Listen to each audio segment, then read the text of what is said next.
श्री गुरुदेव दत्त, श्री स्वामी समर्थ. दिगंबरा दिगंबरा, श्रीपाद वल्लभ दिगंबरा. श्रीपाद वल्लभ यांचे चरित्रामृत महात्म्य आज आपण ऐकूयात. पूर्वजन्मातील कर्म केवळ आपणच केलेली नाहीत, तर घराण्यातील इतर कोणत्याही पूर्वजांकडून झालेल्या पापकर्म व पुण्यकर्म कसे भोगावे लागते हे श्रीपाद स्वामींनी या ग्रंथात सांगितले. आपणा सर्वांना श्रीपाद श्री वल्लभ श्री दत्तात्रेयांचे कलियुगातील प्रथम अवतार झाले ते माहीतच आहे. अशा श्रीपाद स्वामींच्या चरित्रातील फार थोडा भाग श्री गुरुचरित्रात आला आहे, पण त्यांचे संपूर्ण चरित्र त्यांचे समकालीन असलेले श्री शंकर भट्ट यांनी सुमारे 700 वर्षापूर्वी संस्कृतमध्ये लिहिले होते. तेव्हाच त्यांचे तेलुगू भाषांतर झाले होते. पण हा ग्रंथ श्रीपाद स्वामींच्या आज्ञेप्रमाणे त्यांचे आजोबा श्री बाप्पाण्णाचार्युलू यांच्या 33व्या पिढीत उदयास आला. श्रीपाद श्री वल्लभ चरित्रामृताचे मराठी साधक भक्तांसाठी सिद्धयोगाचार्य भागवताचार्य परमपूज्य श्री हरिभाऊ निटूरकर जोशी म्हणजे भाऊ महाराज यांनी श्रीपाद स्वामींच्या कृपा आशीर्वादाने हा अनुवाद केला. अशा या दिव्य अद्भुत अक्षर सत्य ग्रंथातील प्रत्येक अक्षराचे सामर्थ्य पेलून आपणासाठी सहज सोप्या शब्दात लिहून ठेवणे हे परमपूज्य श्री हरिभाऊ निटूरकर महाराजांच्या या साधनेचे तपस सामर्थ्य आहे, हे अंतर्निहितच आहे.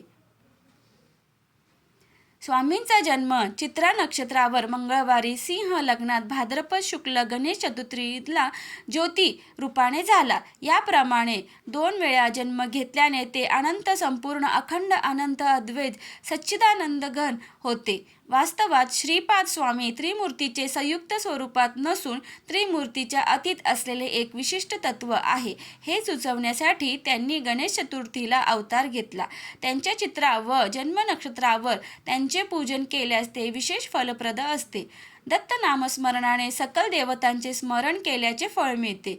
श्रीपाद प्रभूंना भक्तांची दुःख पाहावत नाहीत, म्हणून त्यांनी या ग्रंथात सांगितले, जो अनन्य भावाने शरण आला व श्री गुरु शरणम दिगंबरा दिगंबरा श्रीपाद वल्लभ दिगंबरा या नावाने स्वामींना अंतर्मनाने हाक मारेल, त्यांचे स्वामी रक्षण करतील. या ग्रंथातील प्रत्येक अक्षरात श्रीपाद स्वामींचे चैतन्य भरून आहे. तेथून भक्तांना शुभ स्पंदनाची प्राप्ती होते.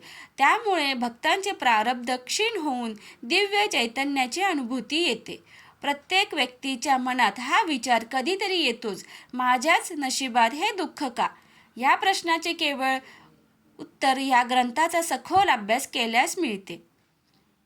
पूर्वजन्मातील कर्म केवळ आपणच केलेली नाहीत, तर घराण्यातील इतर कोणत्याही पूर्वजांकडून झालेल्या पापकर्म व पुण्यकर्म कसे भोगावे लागते हे श्रीपाद स्वामींनी या ग्रंथात सांगितले. कर्माची व्याप्ती केव्हा सुरू झाली व त्याचा त्रास होऊ नये म्हणून काय करावे या ग्रंथातून कळते. 700 वर्षापूर्वी या ग्रंथात पुढे होणाऱ्या घटना लिहून ठेवल्या आहेत, जसे रामदास स्वामी कोण, गजानन महाराज शेगाव, शिवाजी महाराज, गाडगे महाराज, शिर्डीचे साईबाबा व अशी अनेक खूप माहिती यात दिली आहे. तसेच श्रीपादांचे पुढील नृसिंह सरस्वती अवतार, श्री अक्कलकोट स्वामी यांचा अवतार व कार्याची सांगता हे सर्व तिथी नक्षत्रासह या ग्रंथात सांगितले आहे. वैज्ञानिकदृष्ट्या हा ग्रंथ परिपूर्ण आहे. कणाद महर्षींच्या कणसिद्धांत सूक्ष्म परमाणूमध्ये परिवर्तन होऊन सृष्टीची निर्मिती, ब्रह्मांड कसे तयार झाले, खगोलशास्त्रीय विचार या ग्रंथात सविस्तर मांडले आहे. खंड म्हणजे काय, द्वीप म्हणजे काय, ग्रह नक्षत्र यांची माहिती आहे.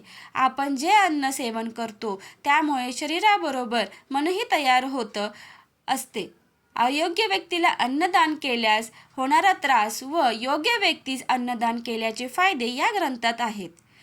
सांसारिक अडचणींनी त्रस्त मनुष्य अनेक ज्योतिषांकडे जाऊन ग्रह नक्षत्र दशा बघून तो अनेक प्रयत्न करतो. या परिस्थितीत काय उपाय करावे ते स्वतः श्रीपाद स्वामींनी सांगितले.